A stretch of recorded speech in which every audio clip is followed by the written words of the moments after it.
In this video, we will learn to graph the sine or cosine function using amplitude, period, midline, and phase shift. So let's take a look at number 7. What is the amplitude? Alright, amplitude is 2 because of that. Now, what about the period? Well, I'll just do a quick calculation down here. The period is going to be 2 pi divided by the b value. So 2 pi divided by 1/3. Of course, that's the same thing as 2 pi times 3 because we multiply by the reciprocal. So that's why the period is 6 pi. What is the midline going to be? Well, the midline is right here. The midline will be y equals 2. And in the end, we're going to have to know what the phase shift is. So let's go ahead and talk about that right now. The phase shift, we're going to be looking at the 1/3 x plus pi over 6. But we need to pull the 1/3 out of parentheses. Alright, so if we do that, that's the same thing as we're dividing both sides by 1/3. So fine, those will cancel out and I'm just going to have x. But to divide pi over 6 by 1/3, dividing by a fraction is the same thing as multiplying by the reciprocal. So this would be like multiplying by 3, since that's the reciprocal of 1/3. So that would be 3 pi over 6. But I hope you can see that 3 goes into 6 twice. So this is going to reduce down to pi over 2. And pi over 2 is the phase shift.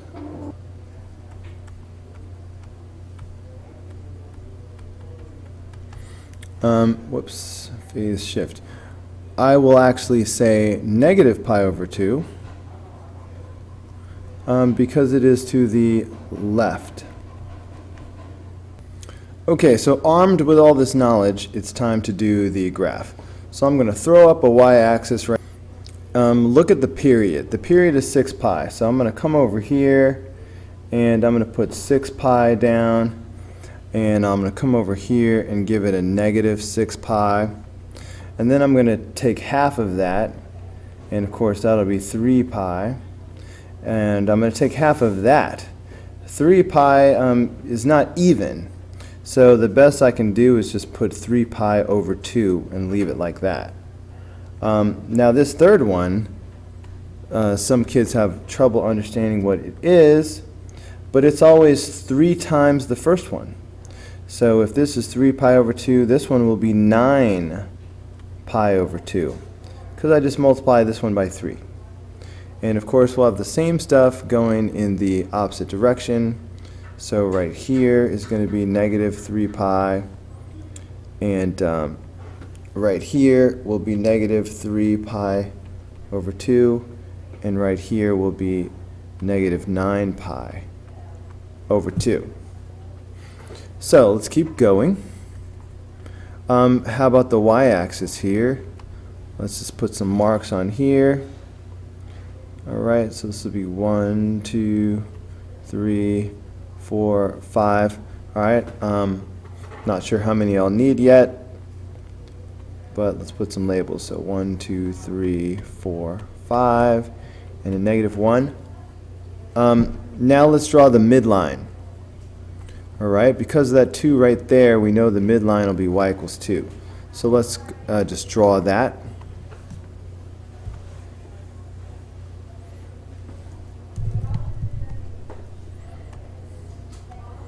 Alright, so there's my midline.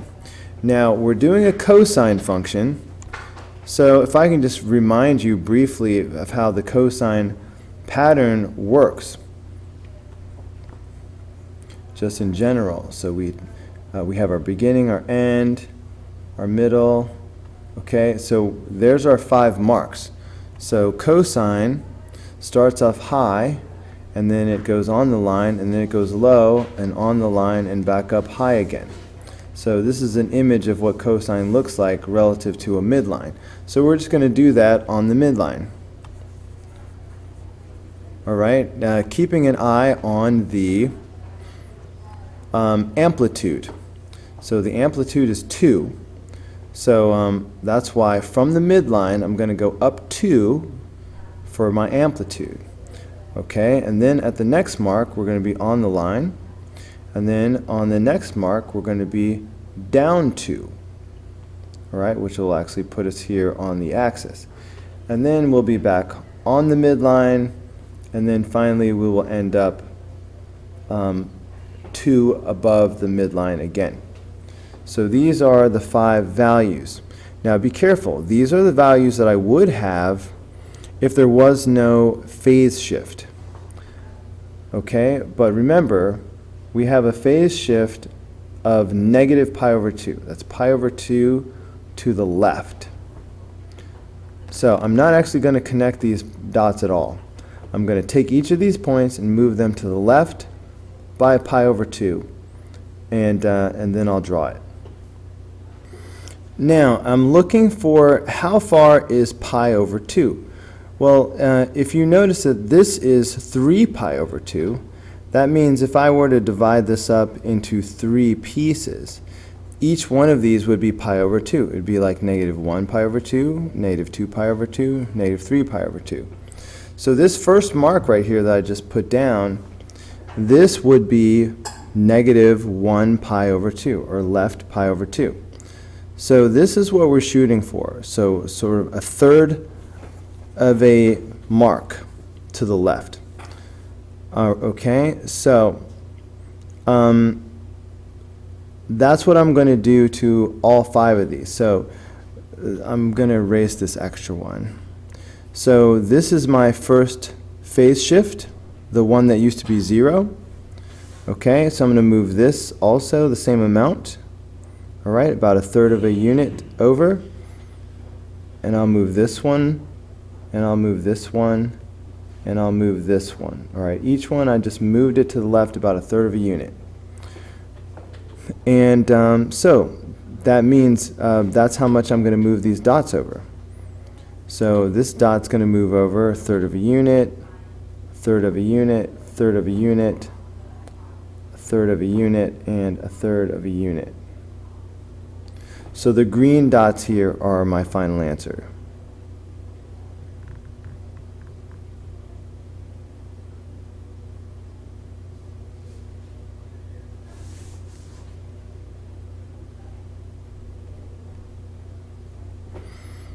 Okay, and that is how you do a graph of sine or cosine with amplitude, period, midline, and phase shift.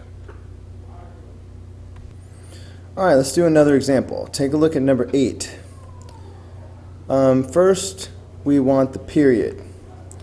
All right, so the period is going to be 2 pi over b. But that's 2 pi over 4, because that's my b value. 2 goes into 4 twice, so that's going to give me pi over 2. So pi over 2 is my period.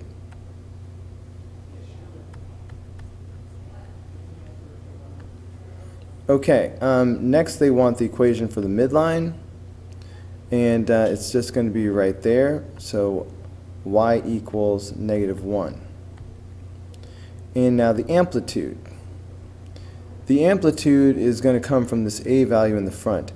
Amplitude is always positive, so it'll be 3. Okay, now the phase shift. All right, for the phase shift, we look at this part, but guess what? The phase shift is not pi. You have to factor out the common factor of 4. So we have to rewrite this as 4 and then parentheses. So that's going to leave x, of course.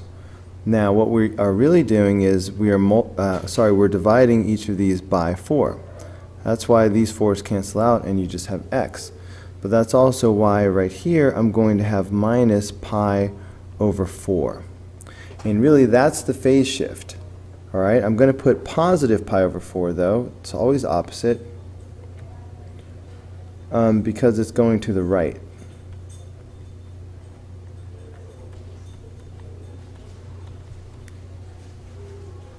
All right, it's time to do the graph.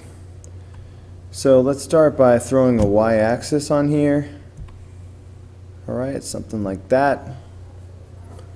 And let's label the axes.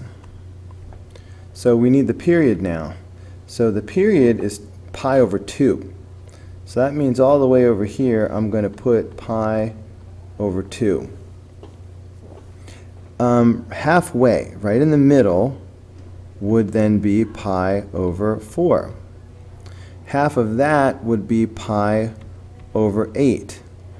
Probably noticing that taking half is the same thing as doubling the denominator. Now this one is always going to be 3 of these. So if this is pi over 8, this will be 3 pi over 8.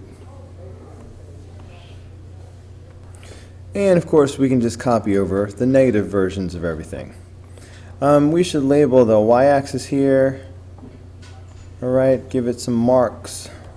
So this would be like 1, 2, 3, and 4.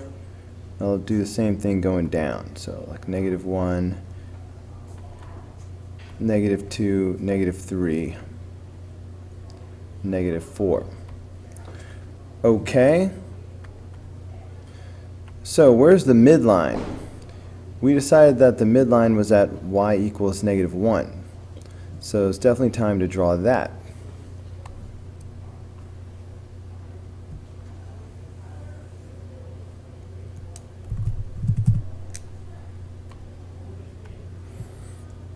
Okay, so there is our new midline.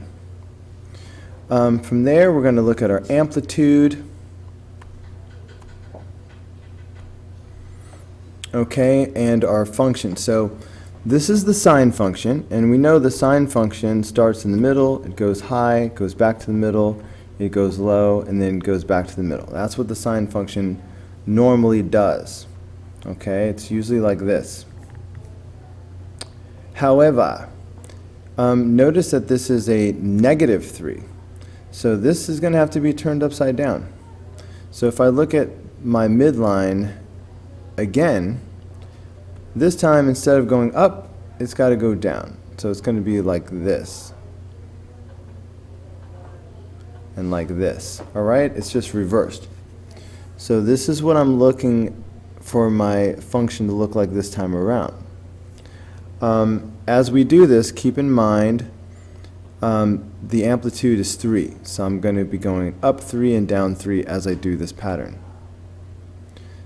Okay, so I'm going to do my initial points in green here. Okay, so normally we would start at 0, 0. Okay, so that would be right here. And then, see, the amplitude is 3. So that's why I'm going to go down 3. So that would be here. And then back to the midline. And then up 3.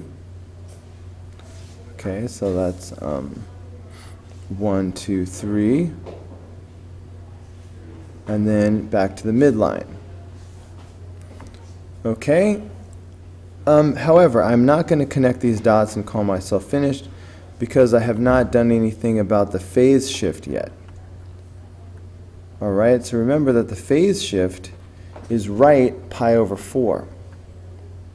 So I need to look at the picture and figure out how much pi over 4 is. Well, look, there's pi over 4 right there. So take a good look at it. So this much must be pi over 4. And that's how much I need to move to the right, according to this graph. So notice that that is 2 marks to the right that I'm about to do. So I'm going to take each one of these points and I'm going to move them 2 marks to the right. So, so this point is going to end up here, all right? I just moved that 2 marks to the right. I can really begin to follow the pattern from here, because after that it's supposed to go negative. Alright, so this point just moved here, and the point that used to be at pi over 4 is going to now move to here. Now, in order to move over these last 2 points, I can see I'm going to need an extra line. Alright, so I'm just going to need a couple additional marks, so I'm just going to go over, put another mark here, and another mark about here. Alright, so that's just so I can continue my pattern. So I went down and up to here, so now I got to go back up again. Remember, I'm doing an amplitude of 3. So when I go up, I got to go up 3 units. So it's going to be up at this height. And then back down to the midline. So this is what the function is going to look like.